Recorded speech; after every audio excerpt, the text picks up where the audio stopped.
జగన్మోహన్ రెడ్డి గారు నిన్న మొన్న ఈవీఎంలు ట్యాంపరింగ్ జరిగాయి, ట్యాంపరింగ్ వల్లే ప్రభుత్వం ఇక్కడ వచ్చింది, లేకపోతే మా ప్రభుత్వం వచ్చేదని చెప్తున్నాడు. ఏంటంటారు, నిజంగా జరిగిందంటారు ఈవీఎం ట్యాంపరింగ్? 151 సీట్లు జగన్మోహన్ రెడ్డికి వచ్చినప్పుడు ఈవీఎం ట్యాంపరింగ్ జరుగుంటే ఇప్పుడు కూడా జరిగిందని అతను ఊహించుకోవచ్చు. తన గెలుపు ఈవీఎంల ద్వారా వచ్చిందని అనుకుంటే ఇప్పుడు కూడా అలా భ్రమలో బతకొచ్చు. అయితే ఈవీఎంల ట్యాంపరింగ్ గురించి సీరియస్ గా ఒక మాట చెప్తాను. చెప్పండి.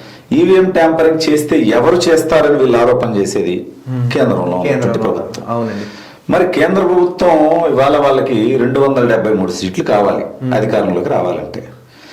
ఈ రోజు వాళ్ళు తెలుగుదేశం పార్టీ మీద, జేడీయూ మీద, జనసేన మీద, రీజనల్ పార్టీల మీద ఆధారపడి ప్రభుత్వం వచ్చే విధంగా వాళ్ళు ఎందుకు చేసుకుంటారు? అంతే కదా. కనీసం ఒక 270 సీట్లు వాళ్ళకు వచ్చేలాగా ఈవీఎంలు పెట్టుకోరా? అంటే వాళ్ళ ప్రభుత్వం రావడానికి వాళ్ళు చేయకుండా ఇక్కడ తెలుగుదేశం ప్రభుత్వం రావడం కోసం మాత్రం కేంద్రం సహకరిస్తుందా? అంతే కదా. వాళ్ళు తెలుగుదేశం పార్టీ మీద డిపెండ్ అవ్వక్కర్లేదు కదా. వాళ్ళకి పూర్తి మెజారిటీ వచ్చే విధంగా వాళ్ళు ఈవీఎంలు సెట్ చేసుకుంటారు కదా. ఇవన్నీ ఓడిపోయిన ఫ్రస్ట్రేషన్ లో మాట్లాడే చిల్లర మాటలు. దీని మీద సుప్రీంకోర్టు కూడా నిన్న ఘాటుగానే వ్యాఖ్యానించింది. మీరు గెలిస్తేనేమో మీ గొప్పదనం, ఓడిపోతేనేమో ఈవీఎంల మీద తోయడం కరెక్ట్ కాదని చెప్పింది.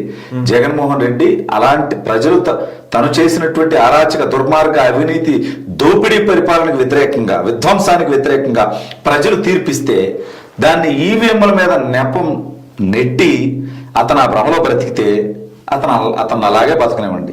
కనీసం నేను తప్పుడు పరిపాలన చేశాను, తప్పు చేశాను, దానివల్ల ఓడిపోయాను, ఈసారి దాన్ని సరిదిద్దుకుంటాను అనుకుంటే కనీసం ఈసారి అతనికి ప్రతిపక్ష హోదన్నా వస్తుంది.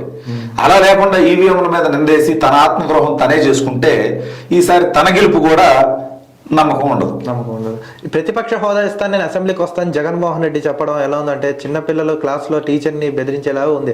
అసలు జగన్మోహన్ రెడ్డి ఇలా ఎందుకు ప్రవర్తిస్తున్నాడు అంటారు? జగన్మోహన్ రెడ్డి వల్లే, జగన్మోహన్ రెడ్డి చెప్తున్నాడు, పక్కన ఉన్న వాళ్ళు ఎవరన్నా ఆ పరివారం ఎవరైనా ఉంటారు వాళ్ళని అలా తయారు చేశారు జగన్మోహన్ రెడ్డిని. ఇప్పుడు జగన్మోహన్ రెడ్డి అసెంబ్లీకి వస్తే ఏం చేయాల్సి వస్తుంది? తను 5 సంవత్సరాల్లో చేసిన అరాచకం, అక్రమ కేసులు, దోపిడీ, దుర్మార్గాలు, అవినీతి, విధ్వంసం, వీటన్నిటికీ తను సమాధానం చెప్పుకోవాలి. చెప్పుకోకుండా పారిపోలేడు. అవును. అవన్నీ సమాధానం చెప్పాల్సిన పరిస్థితి వస్తుందని వాటిని ఎదుర్కొనే దమ్ము లేక, ధైర్యం లేక ఇప్పుడు లోకేష్ అన్నని మంగళగిరిలో ఓడగొడతా అన్నారు, చంద్రబాబు నాయుడు గారిని కుప్పంలో ఓడగొడతా అన్నారు, పవన్ కళ్యాణ్ గారిని అసెంబ్లీ గేట్ తాకనివ్వనున్నారు. ఇవాళ వాళ్ళందరూ భారీ మెజార్టీలతో, అఖండ మెజార్టీలతో వచ్చిన తర్వాత లోకేష్ గారి మెజార్టీ 91,000. జగన్మోహన్ రెడ్డి జీవితంలో ఎంతవరకు అంత మెజార్టీ రాలేదు. ఇప్పుడు జగన్మోహన్ రెడ్డి మెజార్టీ 60,000, పవన్ కళ్యాణ్ గారి మెజార్టీ 70,000కు పైగా. కాబట్టి వాళ్ళ మొహాల్లోకి చూసేటువంటి ధైర్యం లేక, అసెంబ్లీకి వచ్చి వాళ్ళు అడిగే ప్రశ్నలకు సమాధానం చెప్పే దమ్ము లేక ఇలా తోక ముడిసి దాక్కొని నాకు ప్రతిపక్ష నేత హోదా కావాలంటారు. నిన్నే మహారాష్ట్రలో ఎన్నికలు జరిగాయి, రిజల్ట్ వచ్చాయి, 2 రోజులు అయింది. అక్కడ ప్రతిపక్ష నేత హోదా కావాలి అంటే 29 సీట్లు కావాలి, 288 ఉన్నాయి కాబట్టి 20 సీట్లే శివసేనకు వచ్చాయి, హైయెస్ట్ అపోజిషన్లు. కాబట్టి అక్కడ మహారాష్ట్రలో ఇప్పుడు ప్రధాన ప్రతిపక్ష నేత ఉండే పరిస్థితి లేదు. అలా అని మేము అసెంబ్లీకి పోము అని చెప్పి శివసేన అంటుందా? అనట్లేదే.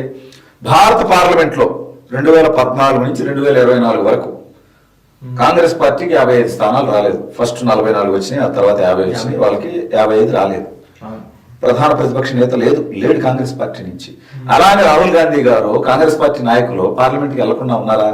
లోక్సభకి వెళ్ళారు కదా. మరి చేతగాని వ్యక్తికి మాత్రమే ఒక ప్రత్యేకమైన చట్టం ఉంటుందా? ఇతని కోసం ఒక రాజ్యాంగం ఉంటుందా? కాలయాపన చేయడం కోసం వీడు ఏదో కోర్టులో ఏదో తీర్పు వస్తుందని వీడు ఆగుతున్నాడు అని అతన్ని ఇంకా ఉన్మాదంతో, కులపిచ్చితో, మతగజ్జితో ఇంకా అతన్ని సమర్థించేటువంటి వ్యక్తుల్ని కన్విన్స్ చేయడం కోసం ఆ కోర్టులో కేసేసాడు. కానీ ఈ దేశంలో జరగంది, ఇతర రాష్ట్రాల్లో జరగంది, మన రాష్ట్రంలో మాత్రం జరగాలి అని కోర్టు కూడా తీర్పిస్తుందా? ఇవ్వదు కదా. అది అతనికి తెలుసు. కాలయాపన చేయడం కోసం ఈ చిల్లర మాటలతో టైం గడుపుతున్నాడు. సార్ ఇప్పుడు చూసుకోవచ్చు, ఈ ప్రభుత్వం వచ్చిన తర్వాత వాళ్ళు చెప్పారు జగన్మోహన్ రెడ్డి అసెంబ్లీకి వచ్చినా కూడా మేము వాళ్ళకి కొంచెం సమయం ఇస్తాం, ప్రశ్నిస్తాం, మాట్లాడతాం. కానీ జగన్మోహన్ రెడ్డి రాకుండా వెనకాలను కూడా అతను పంపించట్లేదంటే. ఇప్పుడు 11 స్థానాలు తెచ్చి కూర్చోబెట్టారు జనాలు. ఇలానే చేస్తారే పొద్దున ఒక్క స్థానాన్ని పరిమితం అవ్వచ్చు, లేకపోతే పార్టీ భూస్థాపితం అవ్వచ్చు. కనీసం అతనికి ఆయన మేలుకు ఎప్పుడు జ్ఞానోదయం అవుతున్నాడు. ఇంత మూర్ఖపు ధోరణంగా ఎందుకు వెళ్తున్నాడని నాకు అదే జరుగుతుంది.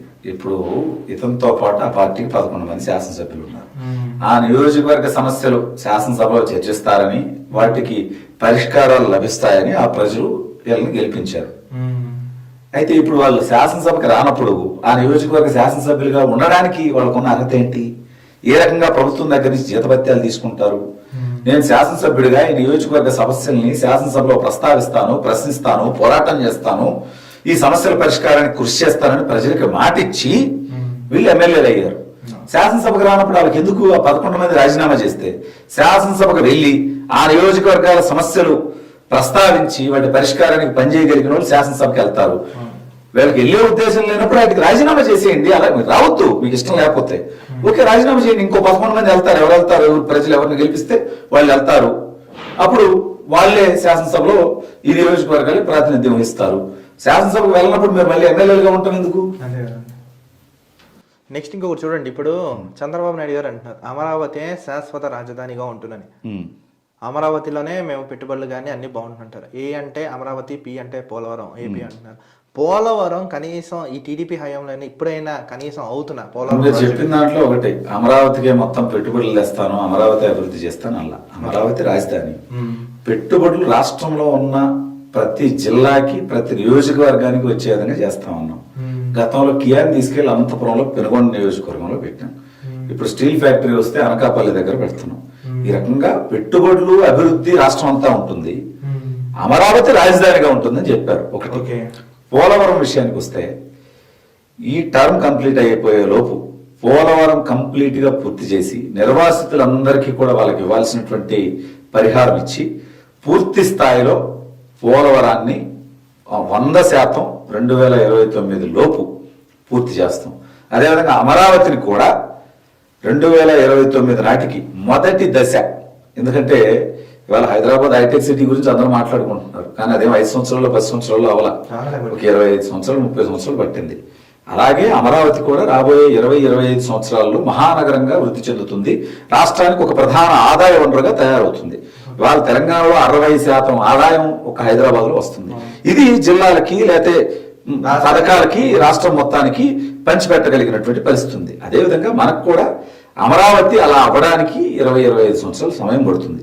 కానీ ఫస్ట్ ఫేజ్ 2029 ఎన్నికల్లోపే పూర్తి చేసి రెండో ఫేజ్ పనులు కూడా ట్రాక్ లోకి తీసుకొస్తాం ఖచ్చితంగా 2029 నాటికి.